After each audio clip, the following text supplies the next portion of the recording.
exposición. Enrique, cuando quieras.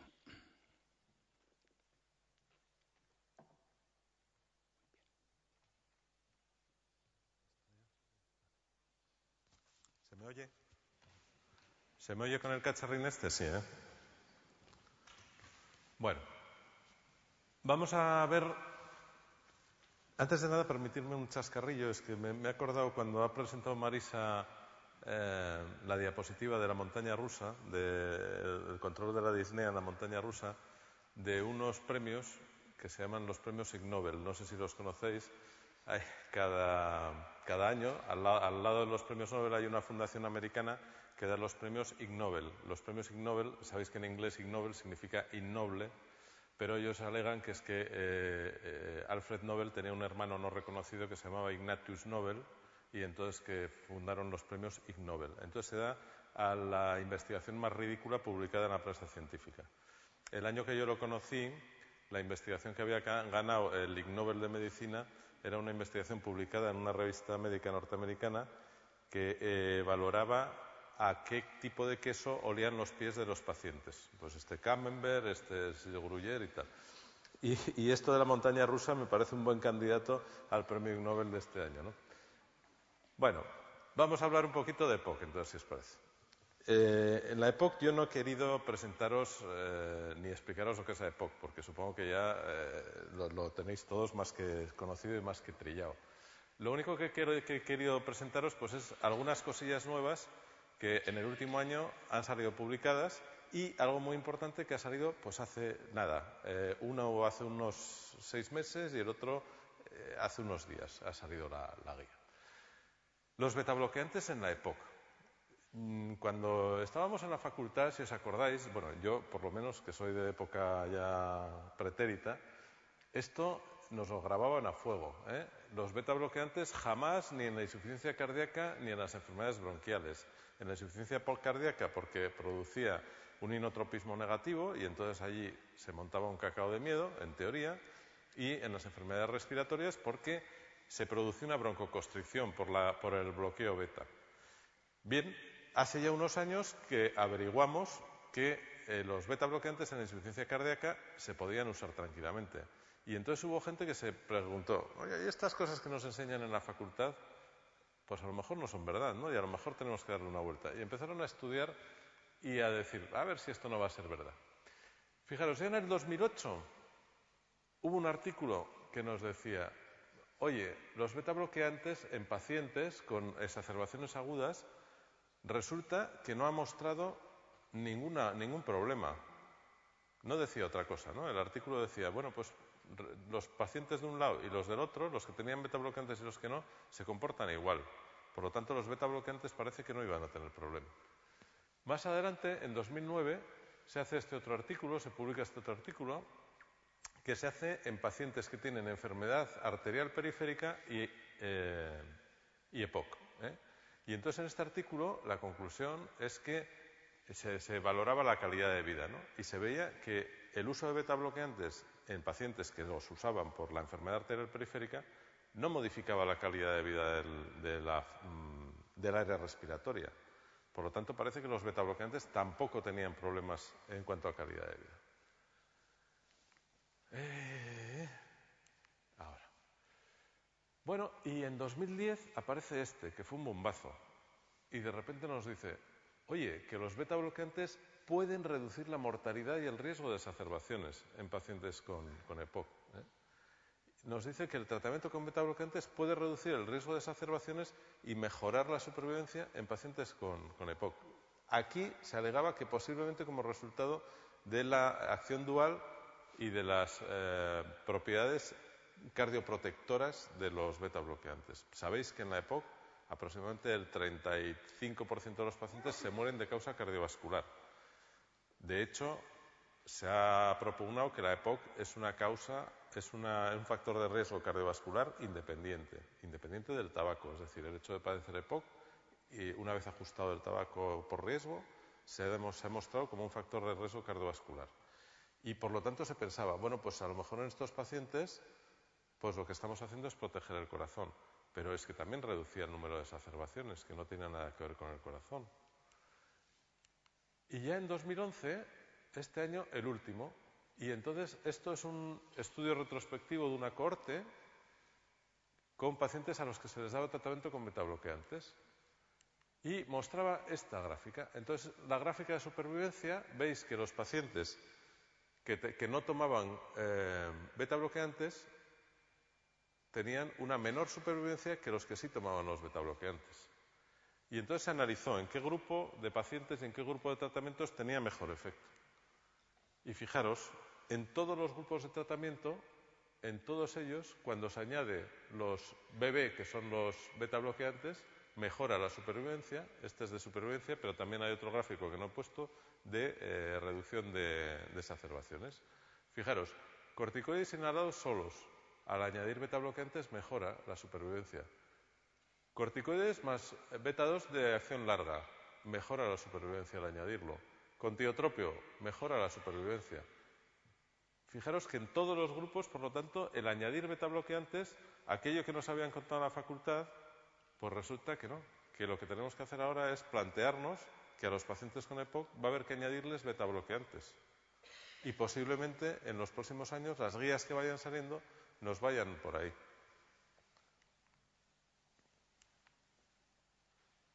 Bueno, estas son las conclusiones que nos dice lo que os acabo de comentar, que los betabloqueantes pueden conferir una reducción en la mortalidad, las exacerbaciones y los ingresos hospitalarios. Por tanto, pues habrá que plantear. Otro tema que siempre se nos ha dicho que no había que hacer es el uso de antibióticos en la EPOC estable. ¿Por qué? ¿Qué hacemos con los pacientes que tienen una EPOC estable para evitar las agudizaciones? Sabéis que dentro de la EPOC, pues uno de los problemas más importantes y que más mortalidad produce es las exacerbaciones. Entonces, los planteamientos son: ¿cómo puedo hacer para reducir el número de exacerbaciones? Y antes, yo me acuerdo hace años, cuando estaba en la facultad o poco después, se daban tetraciclinas, y se daban tetraciclinas y te decían, en todos los inviernos hay que dar un mes de tetraciclina y tal. Y entonces, eso nos dijeron, anatema, nunca, jamás, no hay que dar tetraciclinas de esta manera ni hay que hacer esto. Pero la historia de la medicina es recurrente, y entonces ha habido gente que ha dicho, bueno, ¿y qué pasa si damos antibióticos de una forma pulsada, o sea, en ciclos, o si los damos de forma continua? Y entonces, bueno, pues han presentado, bueno, esto es de la GOL 2010, que todavía nos decía que nada de antibióticos, esta es la penúltima GOL, la GOL es el consenso internacional de la EPOC, y nos decía que nada de usar antibióticos, que los antibióticos que no servirían para el tratamiento. Bueno, pues de repente aparece este artículo publicado este año que nos habla del uso de acitromicina de forma continua durante un año en este tipo de pacientes. Y nos dice que en sujetos seleccionados la acitromicina tomada diariamente durante un año, cuando se añade al tratamiento normal, disminuye la frecuencia de las exacerbaciones y mejora la calidad de vida. Lo que pasa es que también dice que no se sabe los efectos que puede tener sobre las resistencias bacterianas.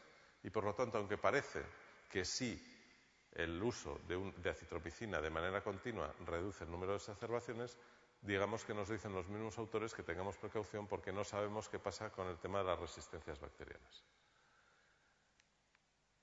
Y aparece este otro trabajo.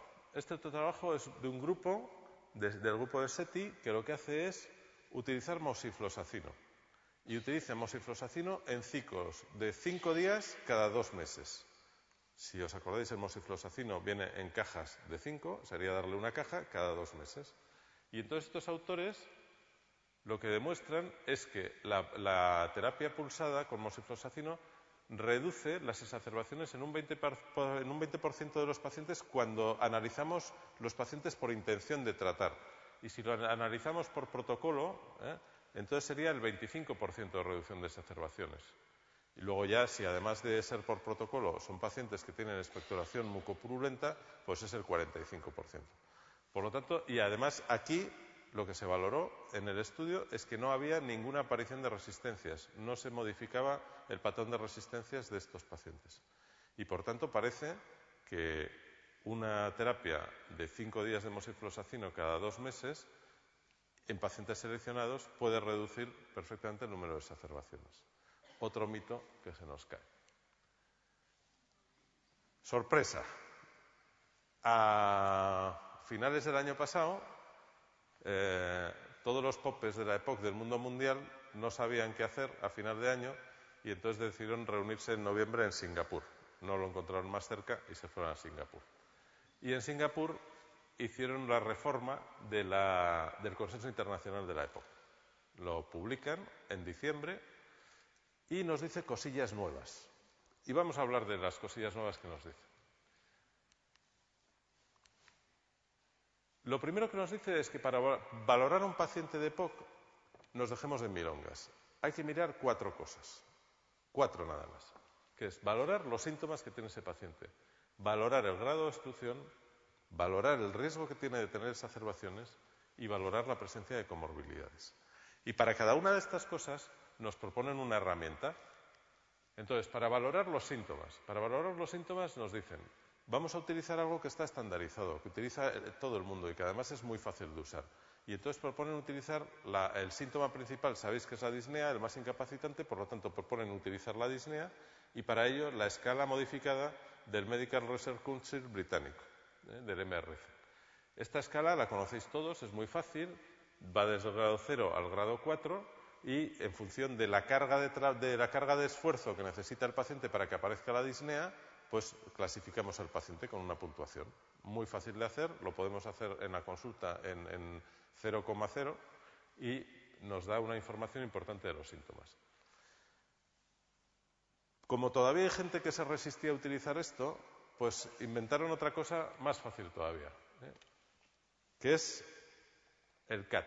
El CAT es el COPD Assessment Test de valoración de la EPOC y son 8 preguntas muy sencillas de contestar, que las contesta el paciente, es decir, el cuestionario lo rellena el paciente, se le da al entrar en la consulta o se lo dais mientras estáis consultando la historia en el ordenador y entonces lo que son frases y la contraria, es decir, por ejemplo, la primera, de nunca toso a siempre estoy tosiendo.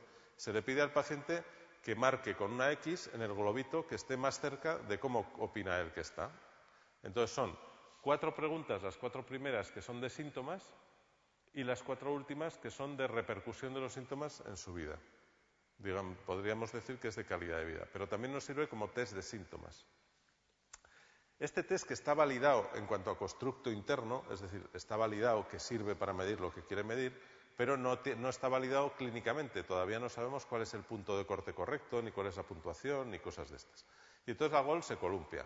Y la GOLD decide que un CAT de 10 es el límite para considerar a un paciente sintomático o no sintomático. La puntuación, veis que son 5 puntos por cada una de las 8 preguntas, la puntuación total sería 40, entonces 10 lo ponen como punto de corte entre pocos síntomas y muchos síntomas. El grado de obstrucción, aquí no hay nada nuevo. En el grado de obstrucción, pues lógicamente lo que tenemos que hacer es espirometría. Y esto de la espirometría es donde la GOLD 2012 introduce una cosa que parece tonta, pero que es muy importante. Hasta la GOLD 2012, la espirometría era algo recomendable hacer en estos pacientes. Desde la GOLD 2012, la espirometría es obligatoria. Es decir, no se puede tener a ningún paciente diagnosticado de EPOC si no tiene hecha una espirometría y demuestra la obstrucción. Hasta ahora eso era opcional, lo recomendaban, pero ahora es obligatorio, es imprescindible para el diagnóstico. Y la espirometría, pues lógicamente nos da, siempre la espirometría hablamos de espirometría post-broncodilatación. Siempre que hagáis una espirometría ya sabéis que, yo nunca me canso de decirlo, cuando decís, Maripuri, hazme una espirometría, pues Maripuri tiene que saber que estáis diciendo, Maripuri, hazme una espirometría con prueba broncodilatadora. Porque siempre hay que hacer la prueba broncodilatadora. Y siempre es siempre, sin excepción. Porque lo que vamos a utilizar para guiarlos en el tratamiento y todo es el BEMS post-broncodilatación, no el pre, el post-broncodilatación. Luego, si queréis, entramos en el tema que siempre surge, es que mi enfermera no hace la post-broncodilatación porque dice que tarda mucho. Bueno, ya entramos luego. En pacientes con EPOC, ¿qué grados de obstrucción tenemos? Pues lo primero que tiene que cumplir es que tiene que tener un índice por debajo de 0,7, menor del 70%, post-broncodilatación. Es decir, tiene que tener una obstrucción que no deja de estar obstruida después de la broncodilatación. Y luego lo dividimos según el BEMS que tenga. Si es leve, pues tendrá un BEMS por encima del 80% del teórico. moderado entre el 50 y el 80, grave entre el 30 y el 50 y muy grave por debajo del 30. Ya tenemos al paciente entonces clasificado por síntomas, sabemos cuántos síntomas tiene, sabemos el grado de obstrucción que tiene y vamos a ver si necesitamos alguna cosa más. ¿Se nos ocurre de las 3 cosas que nos habían dicho que había que valorar las primeras? ¿Os acordáis? Era valorar los síntomas, valorar la función pulmonar, valorar las exacerbaciones y la última que era valorar las comorbilidades. ¿Cómo valoramos las exacerbaciones? Porque esto parece complicado a priori, ¿no? Saber cuánto se exacerba un paciente, el riesgo de exacerbarse que tiene. Y entonces, pues proponen un método muy sencillo que sí está validado y se ha visto que sirve. ¿Os imagináis qué han hecho? Preguntar al paciente. Oye, Manolo, ¿cuántas exacerbaciones has tenido? Y Manolo os dirá 3, y eso se ha demostrado que es igual de útil y recoge los mismos datos que si vosotros vais a la historia clínica del paciente y buscáis los datos, pum, pum, pum, pum, y encontráis eso. Y no hay diferencias entre preguntar al paciente o buscar vosotros los datos. Por lo tanto, siempre preguntando al paciente. Entonces, los pacientes los clasifican en 2 grupos. Si ha tenido una o ninguna exacerbación, tiene un riesgo bajo de volver a tener exacerbaciones. En cambio, si ha tenido 2 o más exacerbaciones, tiene un riesgo alto de exacerbaciones. Y en ese caso tendremos que levantar las orejas y tener cuidado. Y esta es la maravilla de las maravillas. De repente todo esto lo meten en una batidora y nos hacen la nueva clasificación GOL. ¿Os acordáis aquello de la GOL que clasificaba solo por espirometría y te decía el paciente es grave si tiene un BEMS entre el 30 y el 50%? Pues eso ya no existe. Ahora ya no hay GOL grado 1, grado 2, grado 3 y grado 4. Eso pasa a ser la clasificación espirométrica. Y nos hacen esta tabla, que es una tabla de riesgo. Los colorinos no los pone la GOL porque sale muy caro poner colorinos en la guía que editan. Entonces, lo de los colorinos lo vi a un neumólogo que lo puso y me gustó a mí. Y es un poquitín para que veáis que sea similar a las tablas de riesgo cardiovascular que utilizamos, ¿no? El riesgo es un riesgo diagonal que va desde el A hasta el mínimo riesgo hasta el D máximo riesgo.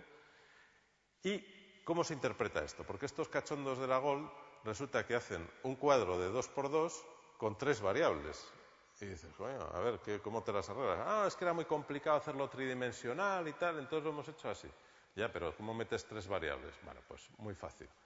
Lo que haces es coger y valorar 2 cosas. Valoras el riesgo del paciente y el riesgo lo consideran las columnas verticales. Es decir, yo puedo tener un paciente clasificado con una obstrucción de grado 4, un BEMS por debajo del 30%, o puedo tener un paciente clasificado por el grado del número de exacerbaciones que haya tenido el año anterior. Si ha tenido ninguna exacerbación o una, estará por aquí, si ha tenido más de 2, por aquí. Ya, y si uno tiene buena función pulmonar y muchas exacerbaciones, ¿dónde lo clasifico? Pues como siempre, en medicina hay que ser pesimista, lo clasificamos siempre por el más grave de los 2, por el peor de los 2. Entonces lo que tenemos que hacer es coger el riesgo peor que tenga el paciente, bien en función pulmonar, bien en exacerbaciones. Cualquiera de los 2 nos serviría. Y entonces ahí clasificamos en cuanto al riesgo arriba. Ahora, si necesitamos clasificar los síntomas, tenemos 2 opciones. Podemos utilizar la escala del MRC de disnea que hemos enseñado antes, o bien el CAT. Entonces, una puntuación de disnea de 0 o 1 estaría aquí, es un pocos síntomas. Una puntuación de disnea de más de 2 estaría aquí, es un paciente sintomático. Un CAT menor de 10 estaría por aquí, un CAT mayor de 10 estaría por aquí. Entonces, ¿qué tenéis que usar, el MRC o el CAT? El que os dé la gana de los 2, cualquiera de ellos. La GOL os permite utilizar cualquiera de los 2. Entonces, el CAT es muy cómodo para dárselo al paciente, que lo rellene él y luego pasas los datos, y la escala del MRC es muy fácil de pasar al paciente porque es preguntarle con qué actividad le aparece la disnea. Bueno, pues esto nos divide entonces en 4 cuadrantes, que va del A al D. El A sería pocos síntomas, buena función pulmonar y pocas exacerbaciones, entonces es un paciente de bajo riesgo. Y el D sería o mala función pulmonar o muchas exacerbaciones y además muchos síntomas, sería pues mucho riesgo.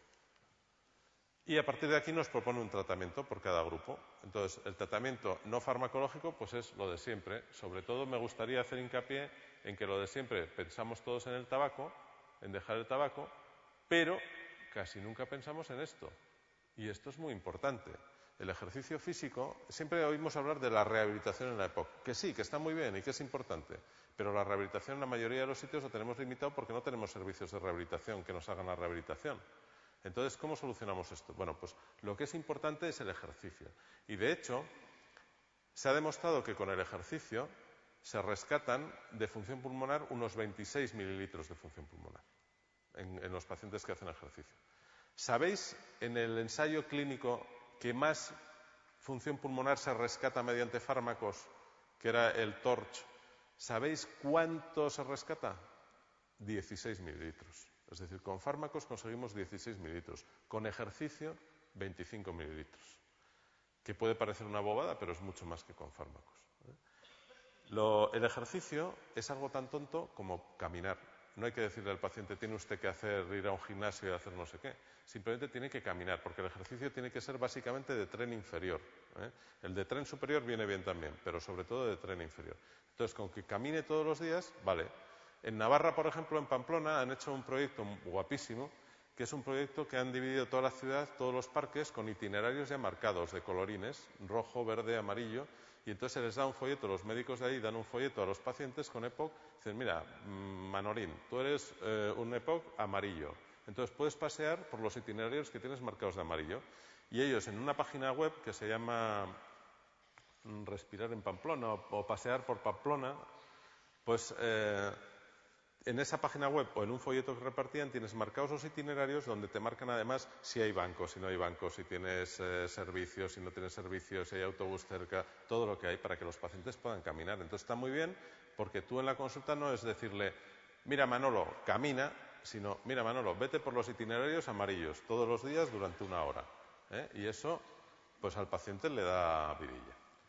Bueno, lo de las vacunas y demás, que no os lo voy a contar. Y esta sopa de letras es lo que nos proponen como tratamiento. Entonces aquí hay que interpretar. Y os lo he querido dejar como lo original porque os lo vais a encontrar en todas partes así.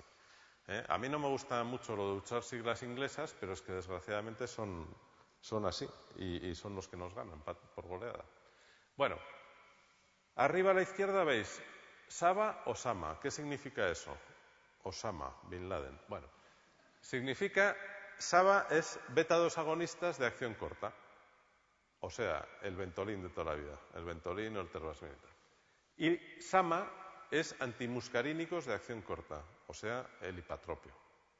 ¿De acuerdo? Aquí entonces son broncodilatadores de acción corta a demanda, que es lo que utilizan. Es decir, acordaros, el A es un paciente poco sintomático y que además tiene poca gravedad, tiene una función pulmonar buena y tiene pocas exacerbaciones. Como segunda elección, pues nos dan los broncodilatadores de acción larga. Aquí sería beta-2 agonistas de acción larga, LABA, y LAMA es antimuscarínicos de acción larga, que sería el tiotropio en este momento. Para el año que viene van a aparecer 2 antimuscarínicos de acción larga, que serían el aclidinio y el glicopirronio, que tiene un nombre bonito, me encanta. Me costó aprendérmelo del glicopirronio, pero bueno, queda muy bien. El aclidinio es de 2 veces al día, el glicopirronio es de 1 sola vez al día y saldrá en el año que viene. Bueno, pues tendremos entonces que elegir o un broncodilatador de acción larga antimuscarínico o beta-2 agonista, o bien sumar los dos. Y esta tercera columna de alternativa está puesta porque la GOLD no solo es para los países occidentales, es para todo el mundo. Y hay países que no tienen acceso a otro tipo de medicaciones. Y entonces dan una medicación alternativa que se puede utilizar ocasionalmente en este grupo de pacientes. Cuando ya el riesgo es un poquito mayor, porque o tiene buena función pulmonar o tiene pocas exacerbaciones, pero ya es sintomático, entonces aquí ya, lógicamente, si un paciente tiene síntomas, pues lo que voy a hacer es no darle medicación de vez en cuando. Si tiene síntomas siempre le voy a dar un tratamiento que le dure para siempre, que le cubra siempre. Entonces le voy a dar broncodilatadores de acción larga, bien sea solos o bien sea combinados. Aquí ya entramos en un grupo de pacientes que tienen o más de 2 exacerbaciones o mala función pulmonar, es decir, pacientes que ya tienen una cierta gravedad. Lo que pasa es que el grupo C son pacientes con pocos síntomas. En un paciente con gravedad lo que más me va a condicionar la calidad de vida y la supervivencia de ese paciente es que haya o no haya exacerbaciones, ¿eh? Entonces, en este grupo de gravedad se supone que tenemos más de 2 exacerbaciones y, por tanto, vamos a dar los corticoides inhalados que han demostrado que son capaces de reducir más las exacerbaciones añadidas a los broncodilatadores. La alternativa sería no dar los corticoides inhalados y dar los broncodilatadores, tanto los antimuscarínicos como los beta-agonistas de acción larga, unidos. Y luego pues podríamos utilizar teofilina o valorar los inhibidores de la fosfodiesterasa 4, el roflumilás, ¿eh? Y en la D, que es el grupo de máximo riesgo, es un grupo muy sintomático y que además tiene muchas exacerbaciones o mala función pulmonar, pues en este grupo lo que vamos a hacer es tirar de todo lo que tenemos. Le vamos a dar los corticoides inhalados más los broncodilatadores de acción larga o cualquier combinación de ello, incluso añadiendo los inhibidores de la fosfodiesterasa 4, el roflumilás, ¿eh? Entonces aquí ya lo que hacemos es dar todo lo que podemos. Bueno, pues esto que nos proponen los cachondos estos de la GOL, ya para hacérnoslo más fácil, pues nos lo habían hecho, y de repente nos encontramos más sorpresa, ¿eh? Porque cuando ya no era poco esto que nos venía la GOL con esta historia, pues aquí en España los popecillos de la EPOC tuvieron envidia de Singapur y entonces se reunieron no sé dónde, les costó como el parto de París porque ha tardado un montón en salir, pero al final salió esto, que es la guía española de la EPOC. La guía española de la EPOC se ha presentado el día 8, hace una semana, en Madrid, y es una guía que cambia un poquitín las cosas, veréis. Todo parte de esta foto. Esta foto es de Celli. Bartolomé Celli es un neumólogo venezolano que trabaja en Boston, en Estados Unidos, y es uno de los grandes popes mundiales de la época. Es un hombre simpaticísimo. Si tenéis en alguna ocasión la oportunidad de ir a verle, no dejéis de ir a verle porque hace unas presentaciones muy amenas. Y es futbolero 100% y seguidor del Barcelona. Lo digo por si a alguno le mosquea, pues, porque siempre habla de Messi y de esas cosas y pone fotos de Messi y tal. Bueno, pues Celli, aparte de un mal gusto crónico para escoger las cortinas, tenía estos 3 pacientes, ¿eh? Estos 3 pacientes dijo, hombre, yo fíjate, estos 3 pacientes tienen aproximadamente el mismo grado de función pulmonar. Y entonces, ¿por qué son tan distintos? Porque uno le veis ahí rechonchito, el otro muy delgadito y el otro más bien normal, con su bigote y riéndose y tal. Y entonces dijo, a ver qué características tienen. Pues mira, el primero apenas tenía disnea, era en la escala del MRC un grado 1 de 4.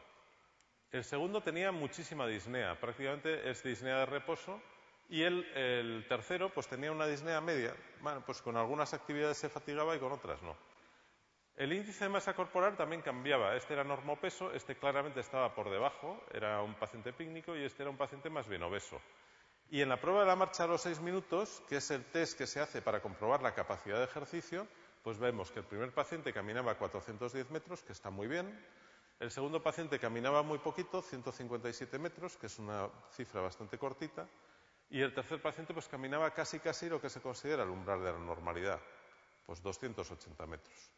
Entonces dice, si todos tienen la misma función pulmonar, ¿qué es lo que pasa aquí? Y entonces nos habla de una cosa que se llaman los fenotipos. Los fenotipos no es que un paciente tenga los ojos azules y además tenga EPOC. Sí, eso es fenotipo EPOC con ojos azules. O que otro paciente tenga el pelo negro y sea EPOC. Fenotipo, pelo negro y EPOC. Los fenotipos no son eso. Los fenotipos son aquellas condiciones clínicas que de alguna manera influyen bien en la clínica, bien en el tratamiento o bien en el pronóstico. Si no se cumplen esas condiciones, no son fenotipos. Entonces, vamos a hablar otra vez de los fenotipos. ¿Os acordáis que cuando estudiábamos nos decían pacientes con bronquitis crónica y pacientes con enfisema? Y eran 2 fenotipos, el pink puffer y el blue bloated, el soplador rosado y el abotargado azul. Y luego nos dijeron, no, eso nada, hay que quitarlo. Todo el mundo es EPOC, que a mí me recordaba el chiste de los negros de Sudáfrica. ¿Sabéis? Cuando volvieron en el apartheid, en los autobuses iban los blancos delante y los negros detrás. Entonces, el chiste dice que cuando acabó el apartheid, al día siguiente dijeron, bueno, pues Ahora ya no hay negros ni blancos. Ahora somos todos verdes. Somos todos verdes. Entonces, llegaron a la parada de autobús, el conductor dice, iban a montar primero los blancos y dijo, no, no, no, no. Somos todos verdes, así que hagan el favor, vayan montando, los verdes clarito delante y los verdes oscuro detrás. Bueno, pues con esto de los fenotipos tenemos aquí a nuestros pacientes que hay que volver a clasificar. Lo que antes estaba todo junto, lo que antes eran todos verdes, los tenemos que volver a dividir en negros y blancos. Entonces, nos proponen este estudio. Este estudio, fijaros, aquí nos dicen los pacientes que el primer año habían tenido o más de 2 exacerbaciones, o una exacerbación, o ninguna exacerbación. ¿Qué pasa en los años sucesivos? Me he pasado de tiempo, me parece, Josema. Sí. Vale, voy rápido. Sí, Fijaros qué pasaba en los años sucesivos. Pasaba que los que nunca tenían exacerbaciones el primer año, la mayoría seguía sin exacerbaciones y la mayoría seguía sin exacerbaciones el tercer año. Mientras que los que tenían más de 2 exacerbaciones, la mayoría tenía más de 2 exacerbaciones al seguir el estudio de los años. Y se llega a la conclusión, por lo tanto, de que estos pacientes exacerbadores tienen más exacerbaciones. Fijaros, en pacientes leves hay muchos que no tienen ninguna exacerbación, pero hay algunos que tienen una o incluso 2 exacerbaciones en pacientes leves. Y en pacientes graves hay un grupo bastante importante, de un 30 y pico % que jamás tiene una exacerbación. Es decir, el hecho de la gravedad no condiciona las exacerbaciones. Y de ahí se deduce que hay un fenotipo de paciente que es el fenotipo exacerbador. Las exacerbaciones, el problema que tienen es que aumentan la mortalidad. Bueno, pues con esto y con los fenotipos clásicos de bronquitis crónica y enfisema se monta la GESEPOC este follón. Y este follón es un follón que lo que nos dice es que hay 4 fenotipos a la hora de tratar y de clasificar a estos pacientes, que serían el A. El A es un paciente que bien sea enfisema o bien sea bronquitis crónica, pero que no tenga agudizaciones. Como no tiene agudizaciones, el único tratamiento que va a llevar son broncodilatadores. ¿Vale? Y entonces me da lo mismo que sea enfisema que sea bronquítico crónico. El B sería un paciente que es el tipo mixto EPOC-asma, y entonces lo que hace es, estos pacientes les doy, son los típicos pacientes que tú le haces una espirometría que revierte mucho, pero que no acaba de ser una espirometría normal, no desaparece la obstrucción.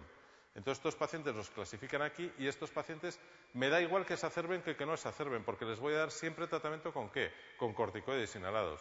Por lo tanto, este grupo B siempre va a llevar corticoides inhalados. Y el problema se nos plantea en el fenotipo agudizador, que puede ser tipo enfisema o tipo bronquitis crónica. El tipo enfisema va a tener menos agudizaciones infecciosas y el tipo bronquitis crónica más agudizaciones infecciosas.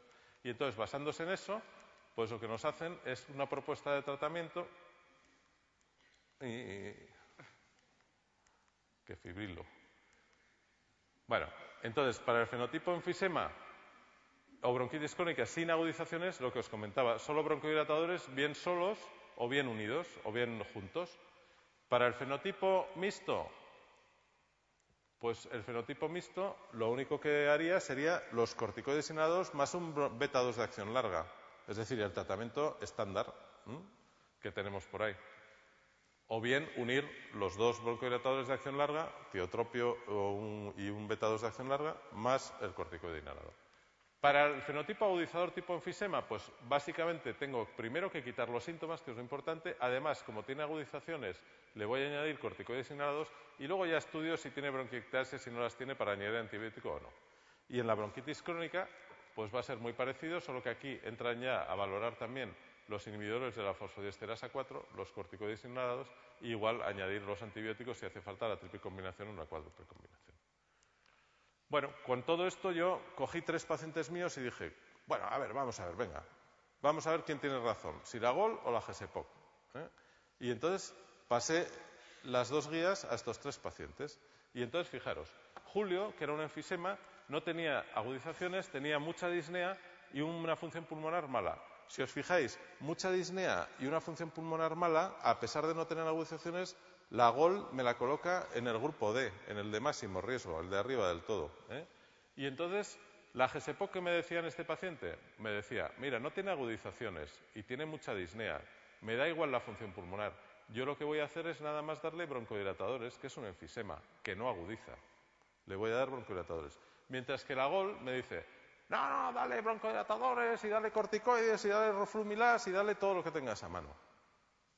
a mí en este caso me parece más racional utilizar la GESEPOC que la GOL, en este caso. Cuando vamos a Marta, que era una bronquitis crónica, que había tenido más de 2 agudizaciones, tenía poca disnea y una función pulmonar relativamente mala, pues aquí estaban bastante de acuerdo, los clasificaban bastante igual y le daban las dos cosas. Le daban bien los antiinflamatorios y los broncodilatadores. Y Luisa era un fenotipo mixto de EPOC asma. Aprenderos estas siglas porque las vais a ver un montón. Fenotipo mixto de EPOC asma. Tenía menos de una agudización al año, tenía un grado bastante importante de disnea y un BENS bastante bueno. Entonces, fijaros, la GESEPOC me dice, como es un fenotipo mixto de EPOC asma, dale corticoides, sea lo que sea, te da igual, dale corticoides. Mientras que la GOL me lo clasifica, como tiene menos de una agudización y una relativamente buena función pulmonar, me lo clasifica por abajo. Y entonces por abajo me dice, no le des corticoides, porque como no tiene más de 2 agudizaciones, pues no se le dan corticoides. Y en este caso también me parece más racional utilizar la GESEPOC que utilizar la GOL. Ya acabo, cuando a un embajador español en Oriente Medio le preguntó desde el ministerio, le preguntaron sobre los follones aquellos, que si los sirios, que si no sé qué tal, le preguntaron que hiciera un pronóstico de a ver qué iba a pasar. Entonces él hizo un informe de 80 folios y en las conclusiones ponía la siguiente frase. En conclusión, lo más probable es que quién sabe. Pues con las 2 guías estas pasa exactamente lo mismo, ¿no? ¿Cuál es la conclusión? ¿Qué vamos a utilizar? Pues lo más probable es que quién sabe. Aquí ya entra vuestro criterio el utilizar una u otra. A mí, personalmente, me parece más racional la GESEPOC. Pero claro, en el momento que cruzas la frontera de Irún, pues te vas a encontrar con que fuera no utilizan la GESEPOC, utilizan la GOL. Por lo tanto, para publicar, hacer trabajos y demás, pues va a ser complicado. Ahora, cada uno tiene que decidir si utiliza una o utiliza otra. Pues nada más, muchas gracias.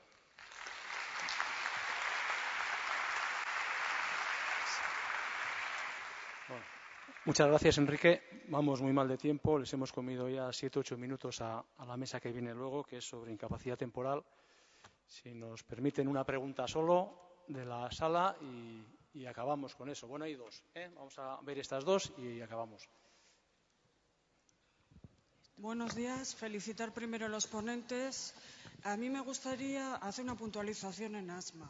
No sé si nos puede la inercia o no nos creemos que es una enfermedad inflamatoria. Yo echo mucho de menos el enfoque inmunológico. ¿Es un estado del arte tratar un asma? No.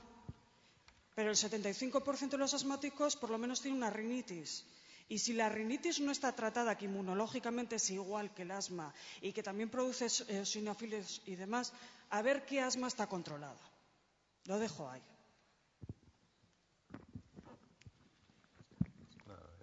Ahí está.